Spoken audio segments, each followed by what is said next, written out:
वंदो सतगुरु चरण को, करु धनि प्रेम प्रणाम। अशुभ हरण मंगल करना, धनी श्रीदेव चंद्र जिना। श्री प्राणनाथ निज मूलपति, श्री महराज सुना।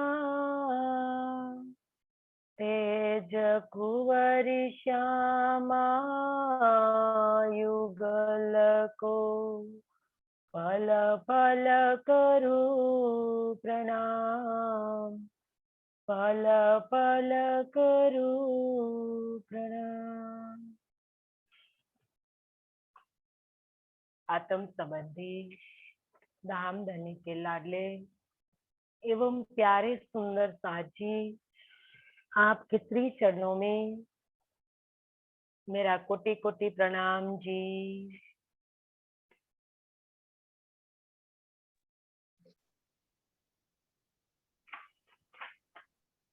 एक बक्ता नूर मकान, आगो नूर तजल्ला।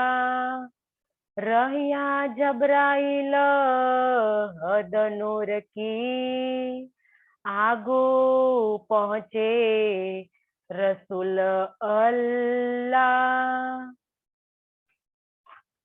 जबरूत लाहुत दोऊ बक्ता,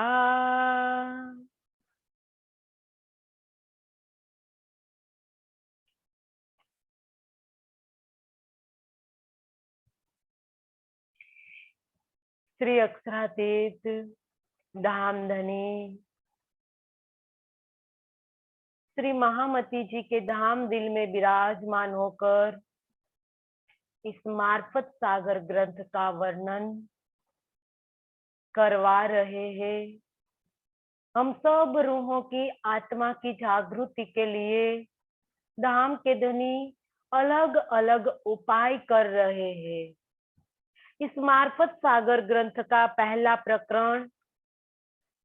प्रकरण की 10 चौपाई पूर्ण की, तो ये 10 चौपाई के अंदर धाम के धनी ने हमें क्या समझाया। सबसे पहले धनी ने समझाया कि जब कुछ भी नहीं था, ये ब्रह्मवाणी के अंदर धनी ने हमें समझाया है, लेकिन मार्फत सागर के अंदर भी यही बात समझा रहे हैं, क्योंकि इस तारतम वाणी के अलग अलग ग्रंथ के अंदर धाम के धनी ने ये बात स्पष्ट की है, लेकिन अलग अलग मोड़ से की है। तो यहाँ भी धनी ने समझाया कि सृष्टि के पूर्व की स्थिति समझाई है कि जब कुछ भी नहीं था तब क्या था। तो ये बात इन 3-4 चौपाई के माध्यम से हमें समझाई और कहा कि अब धनी के हुक्म से तब हक हादी रूहों और खिलवत थी, कुछ भी नहीं था तब परम धाम था। परम धाम के अंदर रूहें थी, श्यामा जी थे और श्री राज जी थे। तो इस समय जो खिलवत के अंदर जो बातें हुई, ये बात का स्पष्टीकरण समझा रहे हैं, ईश्वर बद की बात समझा रहे हैं। तो सुंदर साजी ये बात लास्ट में अटकी कि जब निराकार के परे अक्षर ब्रह्म अक्षरधाम है, मतलब बेहद भूमिका है, जिसके आगे अक्षरातीत का परम धाम है। उसके आगे क्या है, एड्रेस बताया परम धाम का कि कहाँ परम धाम आया है। जब पहले से ये बताया कि कुछ भी नहीं था तो परम धाम था, लेकिन परम धाम कहाँ पर आया, तो इसका एड्रेस बताया कि निराकार के परे बेहद भूमिका है और इसके परे परम धाम आया है। तो महाराज के समय जब जबराइल फिरस्ता, तो यहाँ मोहम्मद साहिब को लेकर जब जबराइल फिरस्ता जा रहा था, तो कहाँ तक गया, और मोहम्मद साहेब कहाँ तक गया। तो ये बात का स्पष्टीकरण किया है।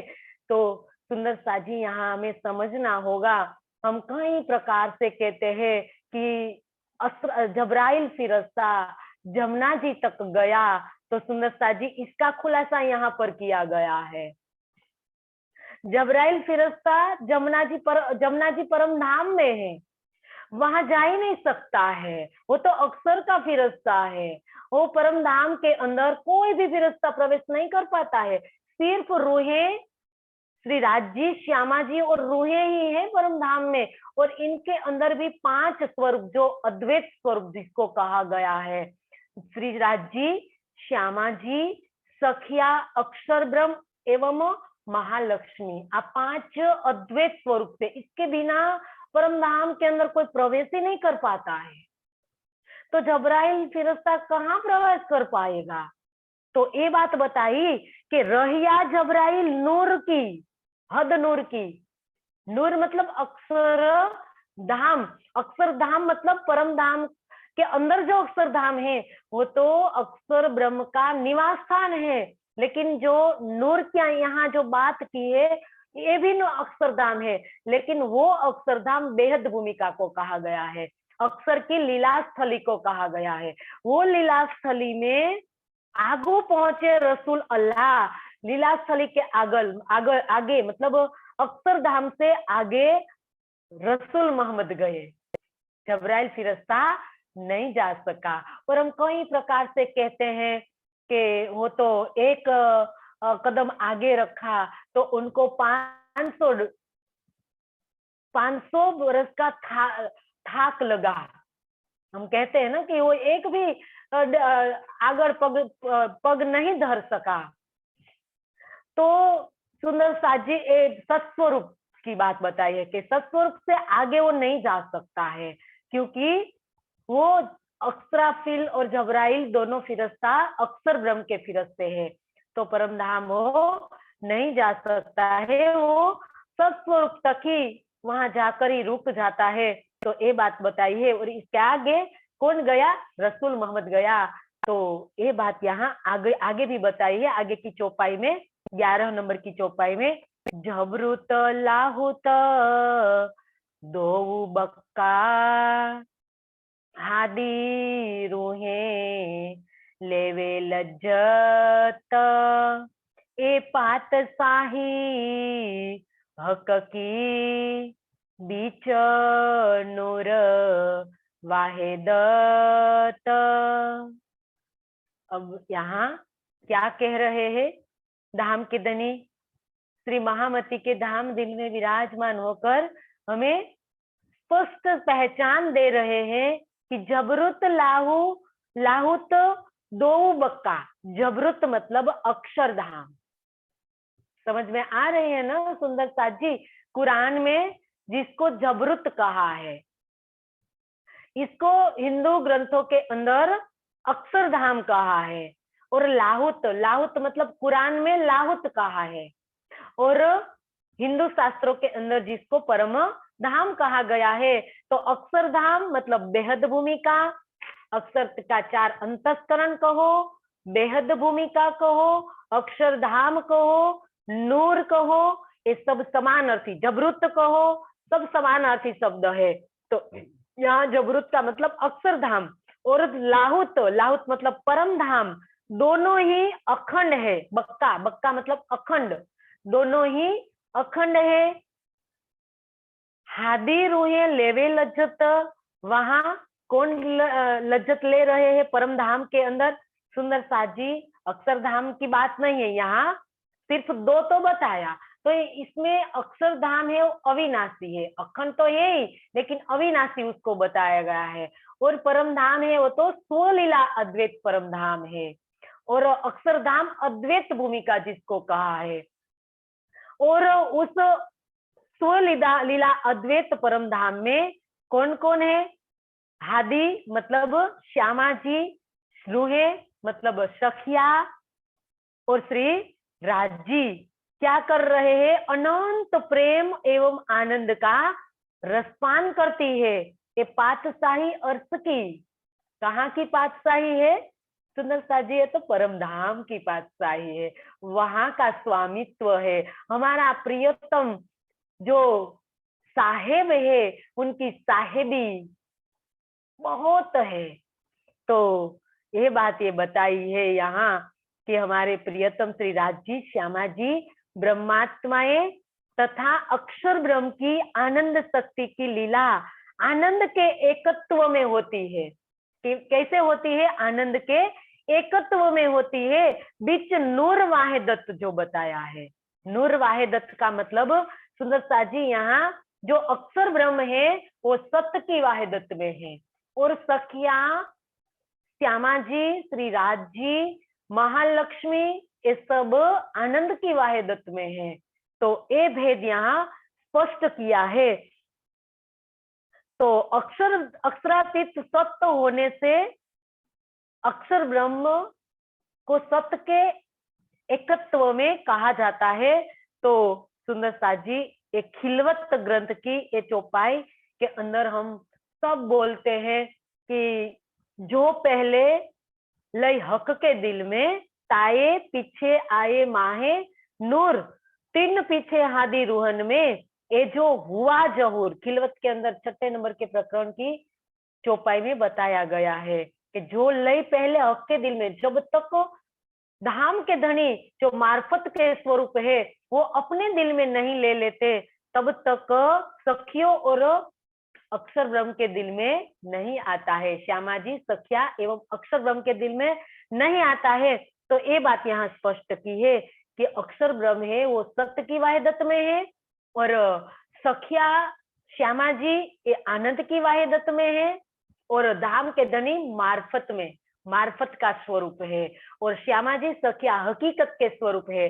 तो जब तक मार्फत स्वरूप धाम के धनी अपने दिल में नहीं ले लेते, तब तक आनंद की वाहिदत में भी कुछ नहीं आता है, और सत्य की वाहिदत में भी कुछ नहीं आता है। तो ये स्पष्टता यहाँ धनी ने की है। वो हमने परसों भी समझाई थी, ये बात ऊपर जिक्र किया था कि हे सुंदर साजी, जब इस्तरबद्ध किया वो तो अनादिकाल से चल रहा है, लेकिन जब सखियों ने और अक्षर ब्रह्म भी रोज दीदार करने के लिए आते हैं, हम बोलते भी हैं कि नूर जमाल के दीदार को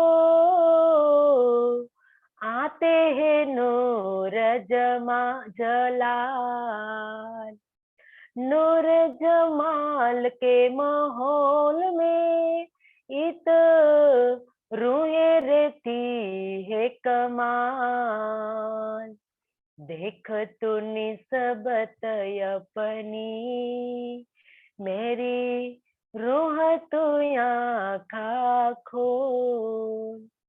नूर जमाल मतलब श्री अक्षरातीत धाम धनी, जिसको कुरान में नूर जमाल कहा है, ये सौंदर्य की पराकाष्ठा है। जमाल सौंदर्य की पराकाष्ठा जिसको कहा गया है, तो वो अक्षरातीत, और नूर जलाल मतलब अक्षर ब्रह्म।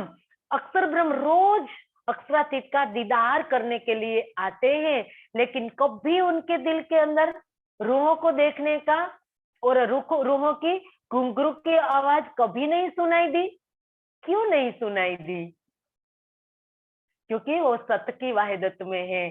जब तक मार्फत स्वरूप दिल राजी दिल में नहीं लेते, तब तक सुंदर साजी दाया और बाया हाथ के उदाहरण से हम समझ सकते हैं, पट्टी बांधने से, कि जब जो हाथ में हमें घाव होता है वही हाथ में हम पट्टी लगाते हैं, वही हाथ में ही पीड़ा होती है।